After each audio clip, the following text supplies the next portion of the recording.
Bienvenue à toutes et à tous en ce dimanche 17 septembre pour un culte un peu spécial puisque c'est un culte de rentrée et c'est aussi un culte qui s'adresse aux amis et aux voisins. Nous prions. Seigneur, nous te présentons ce temps de culte, que ton esprit le préside, que ta parole l'éclaire, que ton évangile le nourrisse. Ce matin, Seigneur, ouvre nos yeux et nous verrons la trace de tes pas dans nos vies.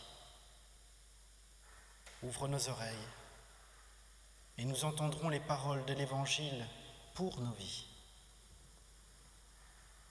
Ouvre nos lèvres et nous dirons la prière et la louange de nos vies. Amen. Et nous chantons ensemble le cantique 21-15. Venez le célébrer à la page 246. Nous le chantons 2 fois.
Extrait du psaume 103 de David.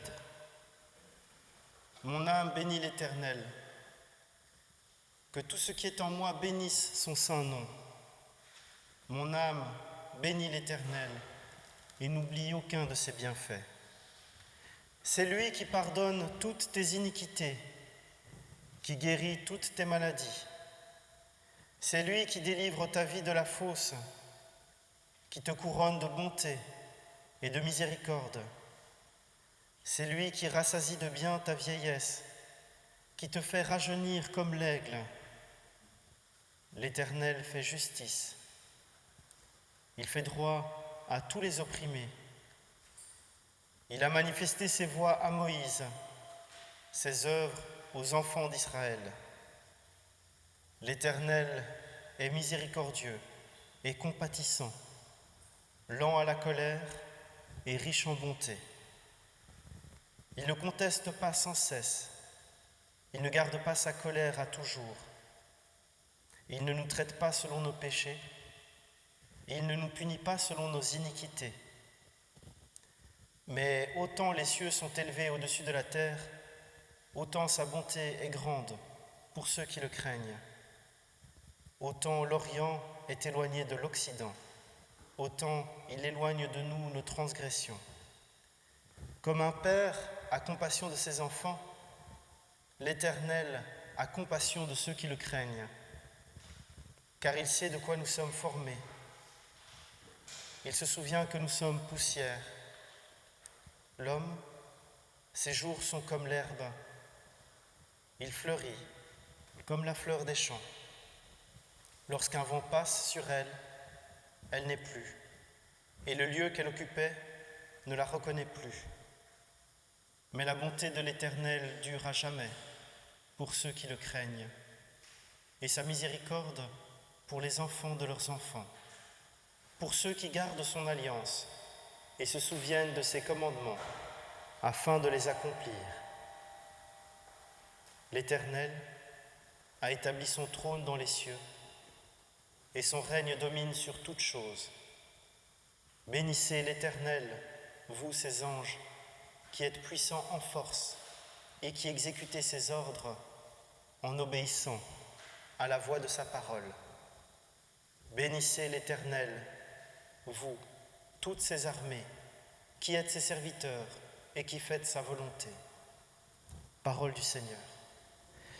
Nous nous levons pour louer l'Éternel en chantant le cantique 33, « Réjouis-toi, peuple fidèle », à la page 56, les strophes 1, 2, 3 et 4.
prenons ensemble la dernière page du recueil de cantiques Alléluia pour clamer ensemble le symbole des apôtres, donc à la dernière page. Je crois en Dieu, le Père Tout-Puissant, Créateur du ciel et de la terre. Je crois en Jésus-Christ, son Fils unique, notre Seigneur, qui a été conçu du Saint-Esprit et qui est né de la Vierge Marie. Il a souffert sous Ponce Pilate, il a été crucifié, il est mort, il a été enseveli, il est descendu aux enfers. Le troisième jour, il est ressuscité des morts, il est monté au ciel, il siège à la droite de Dieu, le Père Tout-Puissant. Il viendra de là pour juger les vivants et les morts. Je crois en l'Esprit Saint, je crois la Sainte Église universelle, la communion des saints, la rémission des péchés, la résurrection de la chair et la vie éternelle. Amen. Et nous devons chanter ensemble le cantique 23-11 à la page 278. Je crois en toi, mon Sauveur ressuscité.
Dans l'Épître aux Romains, Paul nous révèle la volonté de Dieu pour nos existences. C'est un passage qui vient nous rappeler que le Christ, par sa vie et sa mort, nous a fait sortir des ténèbres. Il nous rappelle ce passage nous rappelle que Christ donne un nouveau sens à nos vies. En effet, nul de nous ne vit pour lui-même, et nul ne meurt pour lui-même. Car si nous vivons pour le Seigneur, et si nous mourrons pour le Seigneur. Soit donc que nous vivions, soit que nous mourions, nous sommes au Seigneur. Car Christ est mort, et il a vécu, afin de dominer sur les morts et sur les vivants. Parole du Seigneur. Nous croyons que cet appel à vivre et à mourir pour le Seigneur s'inscrit dans la foi. Dieu nous appelle à nous mettre en route avec lui pour avancer sur le chemin de la confiance, sur le chemin qui donne du sens à ce que nous vivons. Je vous invite à la prière. Oui, Père, nous entendons ton évangile. Pardonne-nous. Ouvre nos yeux et nous verrons ta parole, malgré les ténèbres de notre monde. Ouvre nos lèvres et nous dirons ta parole, malgré nos peurs et nos obscurités. Ouvre nos oreilles et nous entendrons ta parole, malgré le tumulte de nos journées. Ouvre notre vie et nous accueillerons ta parole, malgré la fragilité de notre foi. Amen. Notre seul sujet de gloire, c'est de reconnaître que le Seigneur est celui qui exerce la bienveillance, la justice et le droit sur la terre. Pour celui qui écoute sa parole, il use de bienveillance. À celui qui tourne son cœur vers lui, il donne sa justice. À celui qui ouvre les mains, il l'assure de son pardon. Nous nous levons pour chanter ensemble le cantique 48.5 à la page 763. Quel ami fidèle et tendre.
Nous prions. Ô Dieu vivant, ouvre nos cœurs et nos esprits ce matin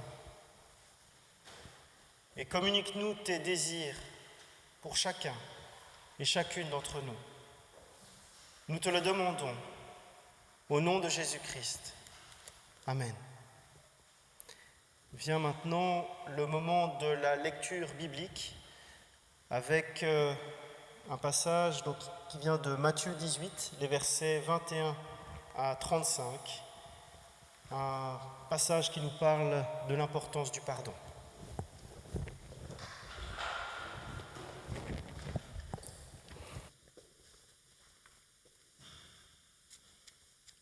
Alors Pierre s'approcha de lui et dit : « Seigneur, combien de fois pardonnerai-je à mon frère lorsqu'il péchera contre moi ? Sera-ce jusqu'à 7 fois ? » Jésus lui dit : « Je ne te dis pas jusqu'à 7 fois, mais jusqu'à 70 fois 7 fois. C'est pourquoi le royaume des cieux est semblable à un roi qui voulut faire rendre compte à ses serviteurs. Quand il se mit à compter, on lui en amena un qui devait 10 000 talents. Comme il n'avait pas de quoi payer, son maître ordonna qu'il fût vendu, lui, sa femme, ses enfants et tout ce qu'il avait, et que la dette fût acquittée. Le serviteur, se jetant à terre, se prosterna devant lui et dit : « Seigneur, aie patience envers moi, et je te payerai tout. » Ému de compassion, le maître de ce serviteur le laissa aller et lui remit la dette. Après qu'il fut sorti, ce serviteur rencontra un de ses compagnons qui lui devait 100 deniers. Il le saisit et l'étranglait en disant : « Paie ce que tu me dois. » Son compagnon, se jetant à terre, le suppliait, disant : « Aie patience envers moi, et je te payerai. » Mais l'autre ne voulut pas, et il alla le jeter en prison jusqu'à ce qu'il eût payé ce qu'il devait.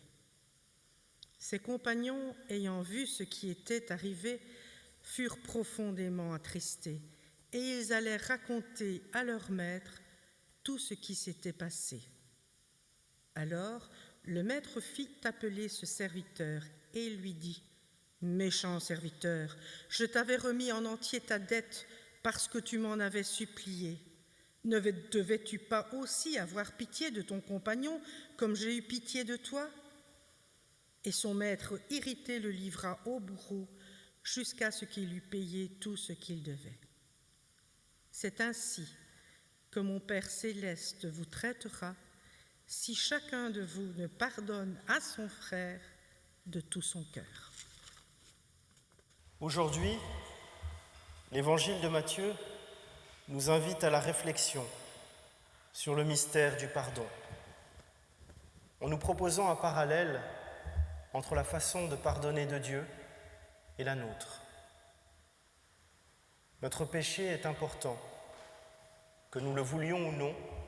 Si on regarde bien notre vie, on s'aperçoit que chaque jour, on manque à l'amour de Dieu, et parfois même en l'offensant gravement.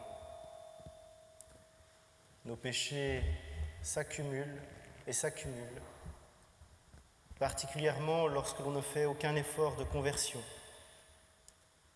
Dans ce cas, on finit comme l'homme dont il est question dans notre lecture du jour. On finit avec une dette faramineuse. Dieu, dans son amour, a décidé de nous faire grâce en envoyant son propre Fils réparer pour nous. Et maintenant, nous avons une dette d'amour. Et la seule façon de rembourser une dette d'amour, eh bien, c'est d'aimer en retour. Aimer Dieu peut paraître facile dans la théorie. Il ne nous fait jamais de mal. Pour être plus précis et nuancé, il est lent à la colère. Mais pour aimer Dieu en pratique, eh bien, c'est plus compliqué. C'est bien plus compliqué parce qu'il faut aussi aimer les autres. Petit détail qui a toute son importance. Car comme le dit un passage de l'Évangile, tout ce que l'on a fait à autrui, c'est à Dieu qu'on le fait. Donc, si je fais du mal à quelqu'un, c'est à Dieu que je le fais. Si je refuse mon pardon à quelqu'un, eh bien, par extension, c'est Dieu que je refuse d'accueillir et d'aimer.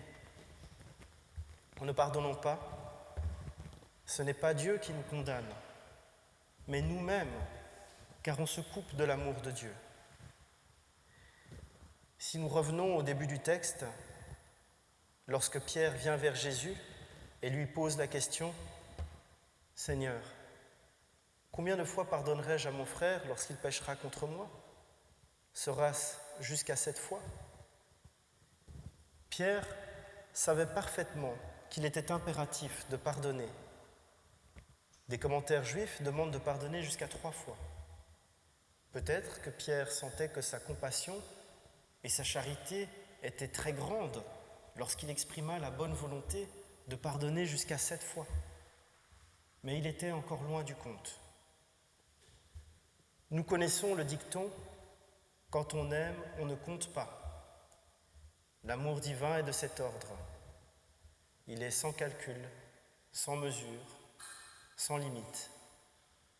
Jésus répond à la question de Pierre avec une leçon de patience. Il faut pardonner jusqu'à 70 fois 7 fois. Le Seigneur donne un nombre si grand que selon toute vraisemblance, il n'y a pas de limite à l'étendue du pardon que nous devons avoir dans notre cœur. La paix est préservée tant à l'intérieur qu'à l'extérieur, en ignorant les préjudices, sans compter leur fréquence, en les pardonnant et en les oubliant, comme Dieu pardonne et oublie nos fautes commises contre lui lorsque nous nous repentons. Dieu multiplie son pardon et nous devons agir de même si nous espérons une quelconque miséricorde. La parabole qui suit dans la lecture du jour nous renvoie aussi à l'idée de patience. Pour illustrer davantage combien important est le pardon, Jésus dit la parabole du serviteur impitoyable.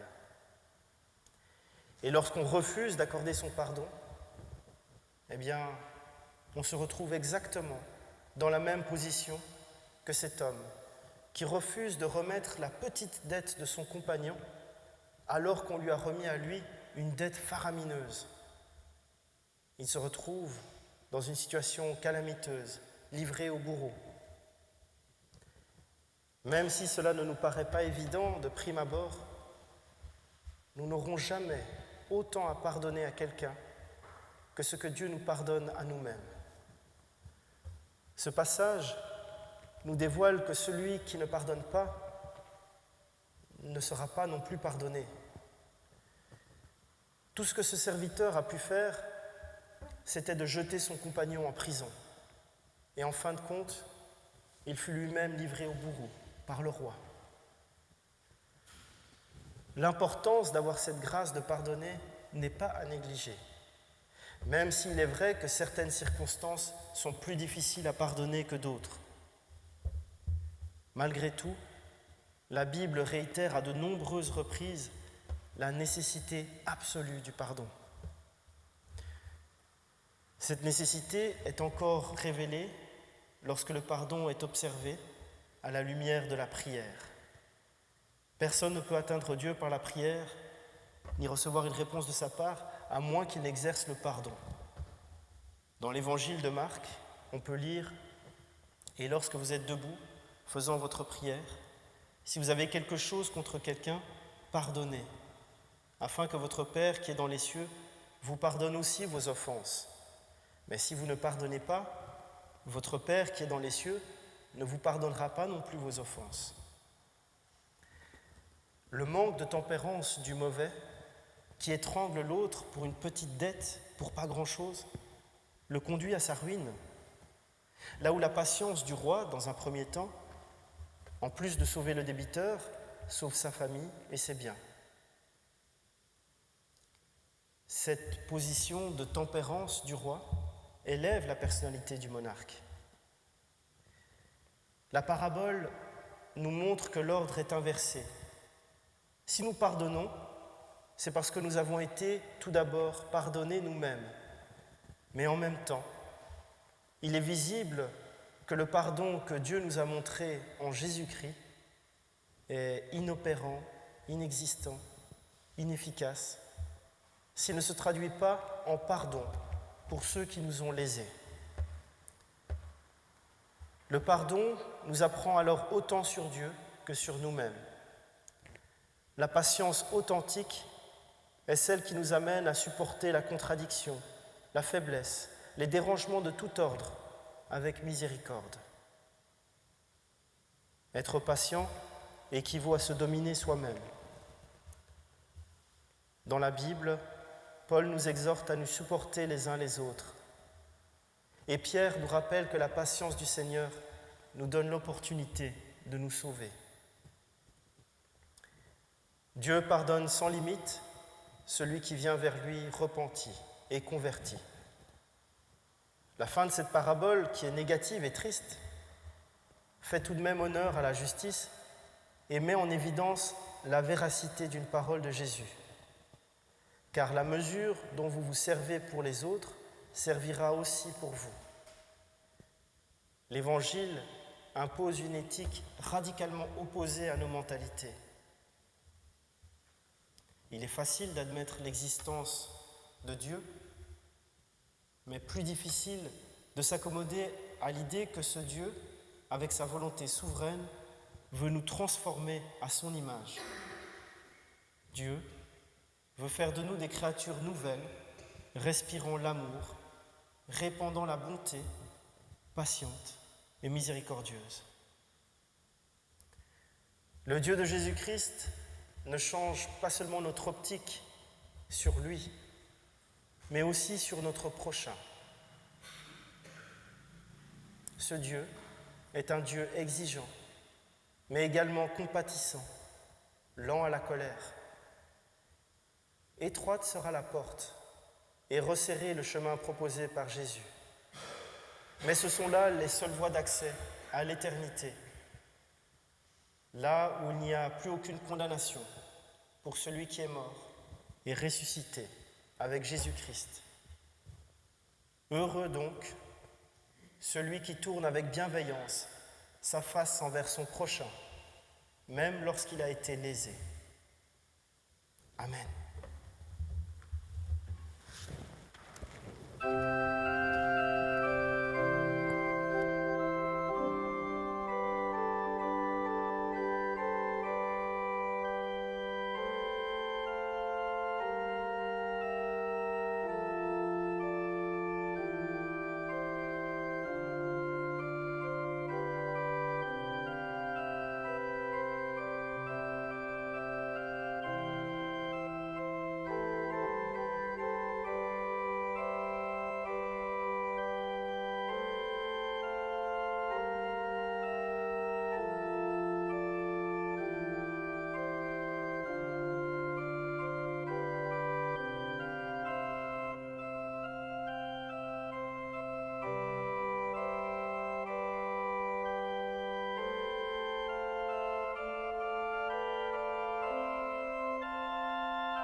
Vient le moment de la prière d'offrande. Pour rappel, il y a des troncs à l'entrée et il est possible de laisser une offrande avant ou après le culte. Nous prions.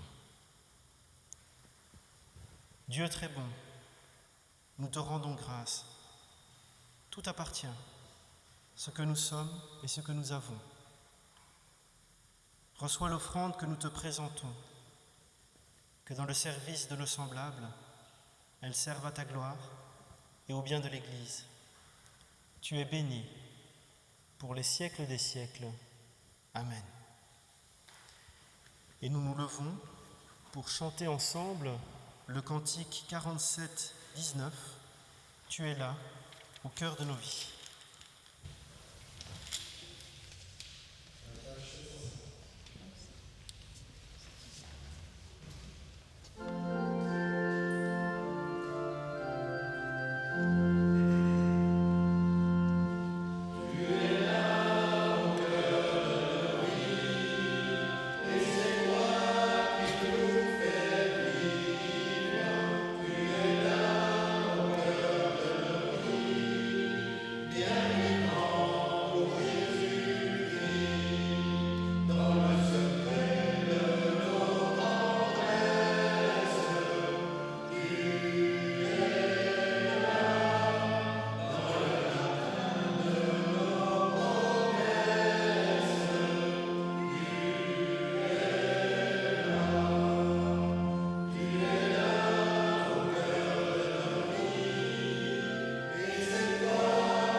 Élevons nos cœurs vers le Seigneur. Père Saint et Tout-Puissant, Dieu éternel, il est véritablement juste et bon de te rendre grâce toujours et partout, en tout temps et en tout lieu. En Christ, ton Fils, tu as créé toutes choses et tu nous as façonnés à ta propre image. Par lui, tu nous as rachetés de l'esclavage du péché et de la mort. Tu nous as réconciliés avec toi et tu as fait de nous ton peuple. C'est pourquoi nos voix se joignent à celles de ton Église universelle, avec les anges et la grande nuée des témoins. Nous exaltons ton saint nom et nous chantons ta gloire. Je vous invite à chanter le cantique 2208 de la page 264. 2208, page 264.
Voici comment notre Seigneur a institué son repas.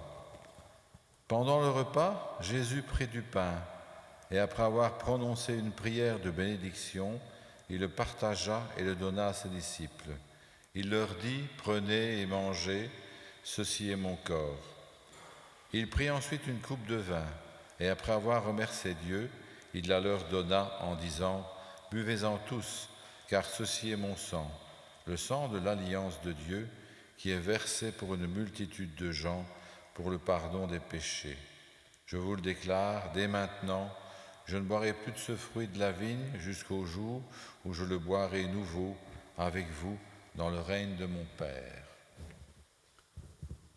Nous prions. En mémoire de Jésus, mort et ressuscité pour nous, nous te présentons, Père, ce pain et cette coupe, où tu veux nous faire goûter le pain de la vie et la coupe du royaume. Et nous te rendons grâce de nous avoir appelés, tels que nous sommes, à ton service. Ton esprit seul donne la vie, que par son souffle, nous ayons communion au corps et au sang de ton Fils. Par la puissance de ton esprit, donne-nous, Seigneur, dans ce pain et dans ce vin, communion au corps et au sang de ton Christ. Que ta vie devienne la nôtre, que son amour devienne le nôtre, qu'en lui nous puissions aimer d'un amour véritable, plus fort que la mort, cette mort qu'il a vaincue en se donnant pour nous. Qu'en lui soit brisé tout ce qui nous sépare, pour que nous ne fassions qu'un, et que le monde croie en ton amour, dans l'attente du jour où tu nous rassembleras avec tous les rachetés dans le royaume éternel de Jésus-Christ, ton Fils, notre Seigneur. Amen. Amen. Tout est prêt, dit le Seigneur. Voici le repas que nos mains ont préparé, mais c'est le Seigneur qui nous invite. Voici la table que nous avons dressée, mais c'est le Seigneur qui la préside. Voici la joie que nous avons désirée, et c'est le Seigneur qui nous la donne. Voici le pain dont nous avons besoin, et c'est le Seigneur qui nous le distribue. Tout est prêt, dit le Seigneur. Venez. Nous pouvons former un grand cercle autour de la table de communion.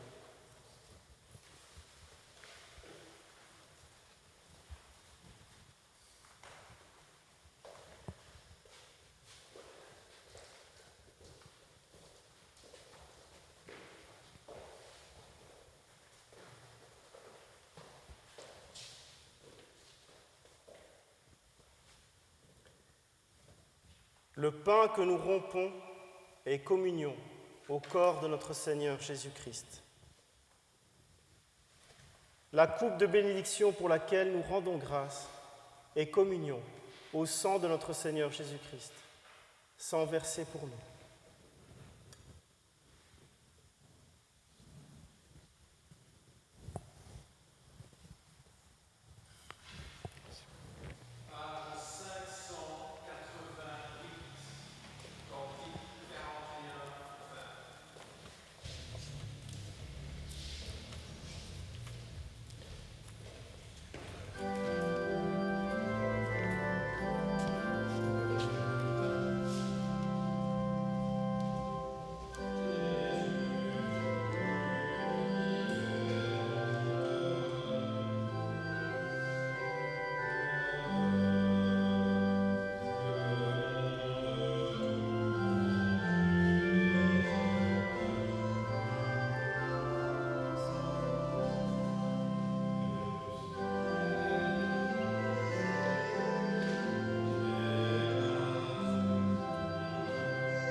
pour la force et le réconfort que tu nous as donné par le corps et le sang du Christ.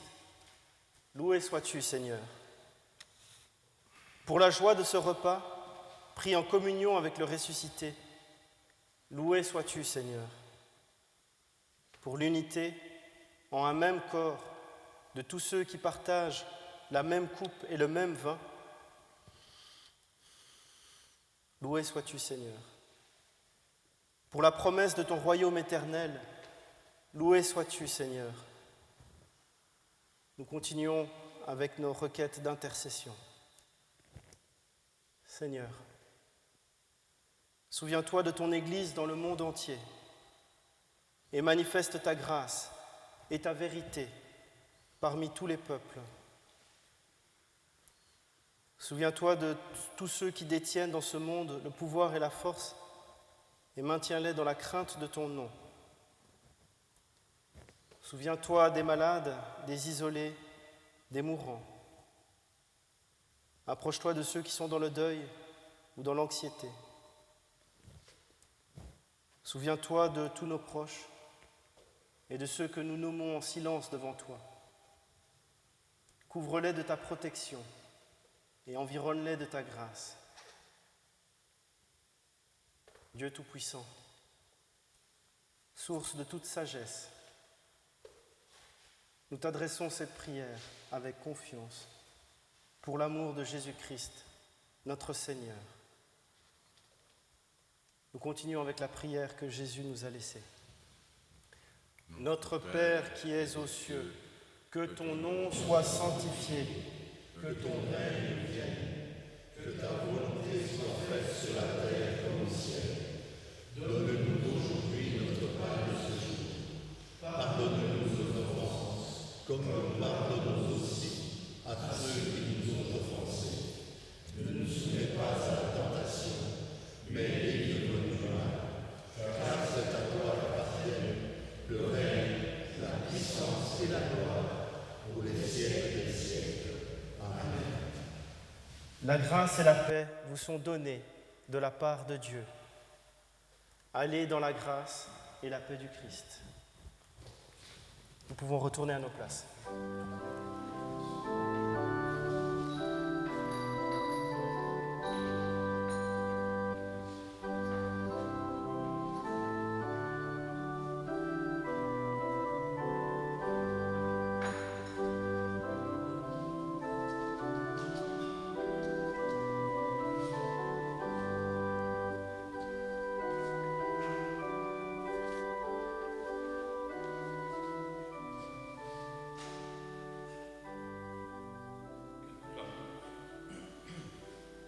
Sur du café après le culte. Les troncs du 10 septembre, dans le tronc central, il y avait 217,50 €. Dans le tronc pour les lépreux, 75 €. Le second tronc de ce jour est destiné à l'action pastorale. Quelques dates. Le prochain consistoire se réunira le vendredi 13 octobre à 9h30. Le conseil d'administration vous invite à une journée de travail le 7 octobre dès 8h30. Appel est fait aux volontaires. La collation sera offerte par le conseil d'administration aux travailleurs à midi. La prochaine, le ciné-débat, et pas d'études bibliques, ciné-débat se fera le 8 octobre dès 14h. Bien sûr, ceux qui veulent rester après le culte, repas canadien. La prochaine réunion de prière œcuménique se tiendra le vendredi 15 septembre. C'est tenu le vendredi 15 septembre. C'est ça, hein? Non, j'aurais dû mettre celle d'octobre, tu vois. Alors aujourd'hui, après le culte, bien sûr, nous avons notre repas communautaire. Je vous signale que c'est un buffet froid. Vous avez vu le menu et je vous souhaite un bon appétit. Le 24 septembre à 9h30, rassemblement régional organisé par le district du Hainaut occidental. Le rassemblement commence à 9h30 et le culte à 10h. Bien sûr, il n'y aura pas de culte ici dans ce temple le 24 septembre au matin. Le 15 octobre, déjà pour vos agendas, le 15 octobre, soupe bienfaisante organisée par la diaconie après le culte, dans les conditions que nous connaissons bien sûr. Le 29 octobre, à 10h30, culte de la Réformation en pôle 1 au temple de Boussu. Donc le 29 octobre, nous serons au temple de Boussu, donc pas de culte ici ce matin du 29 octobre. Voilà, je crois que j'en ai fini. Je ne sais pas s'il y a d'autres annonces particulières. Il y a juste une petite précision. En fait, il y a en tout cas un désistement pour le repas communautaire. Et donc, si quelqu'un n'avait pas eu le temps de s'inscrire, eh bien, il y a la possibilité de se joindre à nous. Et c'est déjà payé, donc il n'y a aucun souci. Donc, il y a assez. Voilà. Oui. Alors, ouais.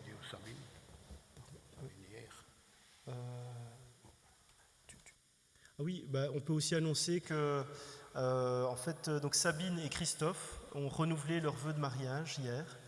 Et il y a une célébration, mais c'était un moment très émouvant, voilà, pour information. Alors maintenant, vous pouvez vous lever pour l'exhortation et la bénédiction.